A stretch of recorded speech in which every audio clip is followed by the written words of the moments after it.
Hey everybody, it's Kevin Weiss from bodyperformance.net, brought to you by Riptone Fitness Products. And today I have a video that's going to address a couple questions that I got. Two-part question where the first one was directed at having a career in powerlifting and what my career in powerlifting was like, how I got into it, and what can be considered in that. And then the second part of the question had to do with kids getting into powerlifting like at a younger age and stuff like that, and what the risks of that are, and if things need to be considered as how old they should be getting in and stuff like that. So I'm just going to touch on both of these pretty briefly. First thing I'm going to say about the career in powerlifting, if you're considering a career in powerlifting, make some hard considerations, because I have been involved in this for about 40 years and I never have considered it a career. My powerlifting training and my powerlifting coaching, my powerlifting competing, all the way to a world championship, it enhanced my career as a trainer, perhaps, because I've also been doing training as a full-time profession for over 20 years now. Those things, my national championships, my world championships, that was a credential that was used to add legitimacy to what I was doing, I suppose. But a huge amount of my clients probably couldn't have cared less that I was a powerlifter. They maybe acknowledged it. Some of them probably didn't even know what it meant.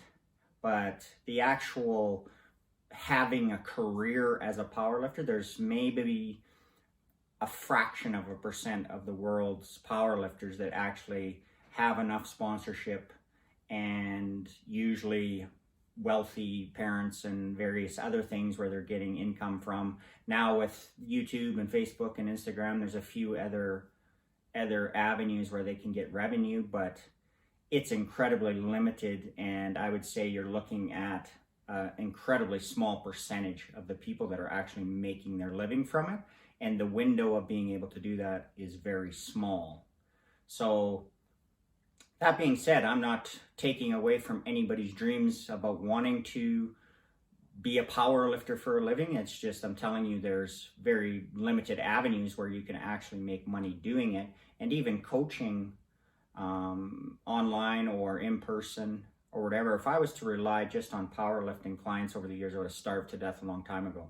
So I still train powerlifters all the time, but they probably make up about 1% of my actual clientele. The people that pay my bills and allow me to do what I do for a living are not powerlifters. They're just mostly general people, and some of them eventually end up getting interested in powerlifting, but it's just like saying they're entering a career as a powerlifter. They're not. All these people have jobs, they have lives, and powerlifting is a hobby. So that's just touching on that really quickly.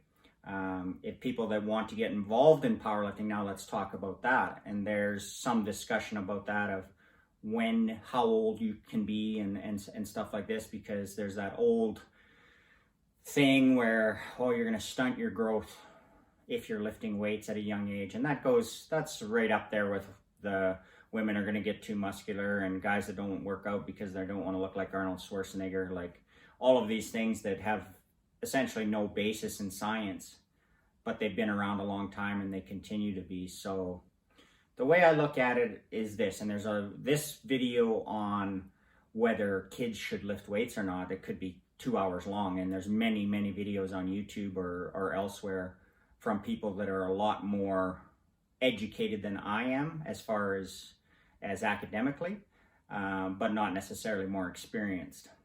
So like I said previously in the video, I've been doing this for over 40 years, and people could take me as an example and look at me and say, well, look, you're like, because I'm not tall, I'm like 5'7", and well, look, you might have been 6 feet tall if you wouldn't have lifted weights. Well, you got to look at your genetics of the people that are doing this. So my dad is 6 feet tall. So people will go, oh, well, you should have been, you stunted your growth by lifting weights. Well, my mom's 5'2". My oldest brother is 5'1" probably, and has never lifted a weight in his life. My second oldest brother, who lifted weights on and off periodically, but not at any serious level. He's about 6'1".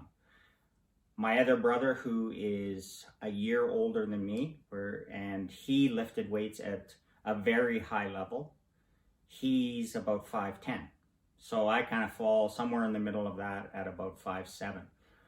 And I started lifting weights when I was 12 years old, and was told by many people at the time, but the one that sticks in my mind the most was the gym teacher that I had at the time, and he was going on same thing, and only trying to take my best interests to heart. But he said, yeah, you can't be lifting weights until you're done growing, you're going to stunt your growth and all this. And this guy was a former gymnast, and he was about 5'3", and once again had lifted weights a little bit, but nothing of any consequence. So the fact that you're shorter in stature, for one thing, those types of people, the shorter, stockier people, tend to gravitate a little bit more towards powerlifting. So to look at powerlifters and say, oh, those people have stunted their growth because they lifted weights, well, that's completely false. The amount of force that you're putting on your growth plates when you're that age, if you look at other sports that kids do, and I'll use gymnastics as a good example because I was involved in that a little bit, but I also have had many friends where their kids are involved in it.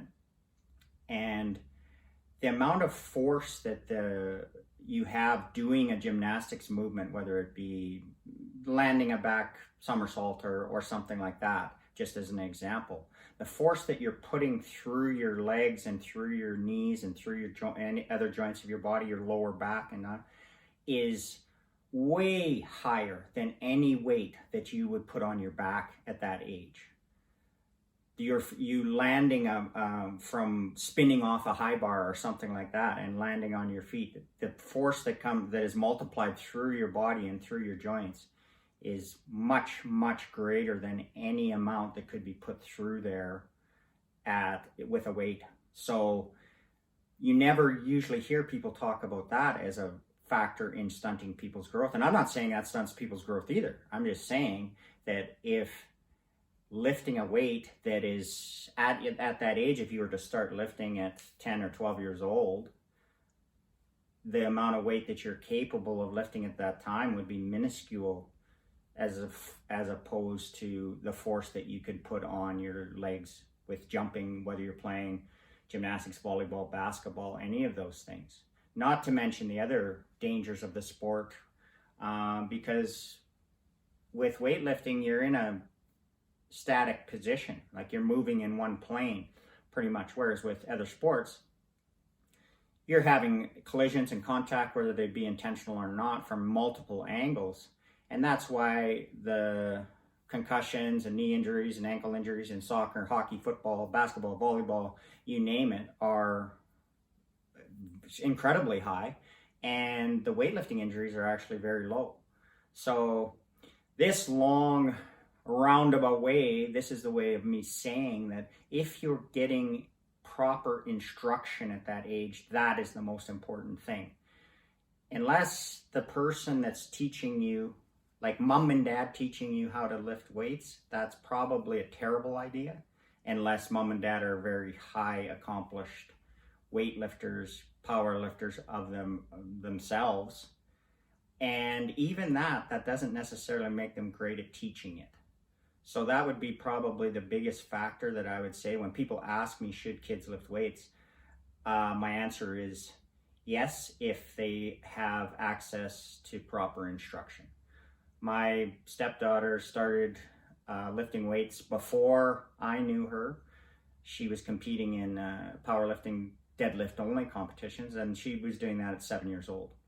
So she's actually a pretty good example because her dad is 6'3", and her mom is about 5'7". So she's been lifting weights under proper instruction since she was about 7 years old, and she's 15 now. So in theory, in that 8 years, she should have done some damage and stunted her growth. Well, she's about 5'9" right now. So pretty tall for a girl. And you look at that, and I would say that genetics has a lot more to do with why she's that height than if she was shorter.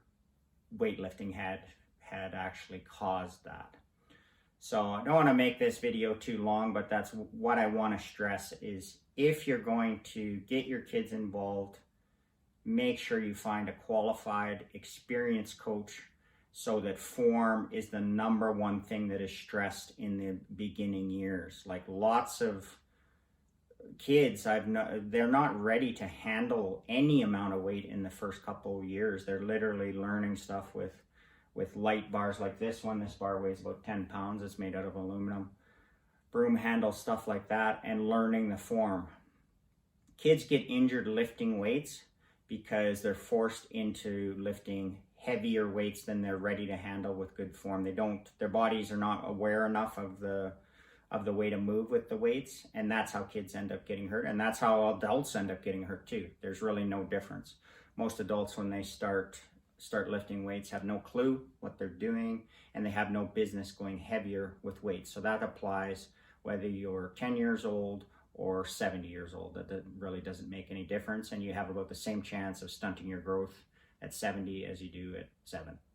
I hope this information was interesting and useful. I'm Kevin Weiss from bodyperformance.net, brought to you by Riptone Fitness Products. I'll talk to you again real soon.